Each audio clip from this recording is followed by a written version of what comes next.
লাল পাপড়িকে যতই বারণ করি না কেন, লাল পাপড়ি একটা কথাও শোনে না।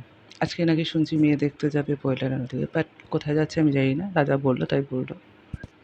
তা ওর মাকে বলি, আমার জীবনটা তো শেষ করে দিল আপনার ছেলে।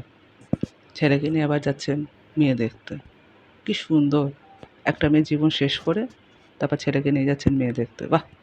দারুণ! শুনে খুব খুশি হলাম। এই যে আমার এতক্ষণ ধরে রেট করলো, আপনি এসে চ করছিলেন। হেভি লাগছিল না দেখতে? আপনি যাত্রান এসে দেখছেন, আপনার ছেলে কী করছে। বাহ! ছেলেকে শাসন না করে মেয়ে দেখতে নিয়ে যাচ্ছেন।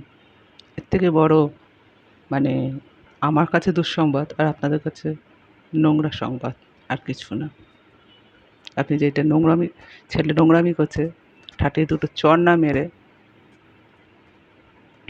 ছেলেকে মেয়ে দেখতে নিয়ে যাচ্ছে। কী বলবো আর? কিছু বলার নেই। এরকম ফ্যামিলি কজনের ঘরে ঘরে আছে জানি না।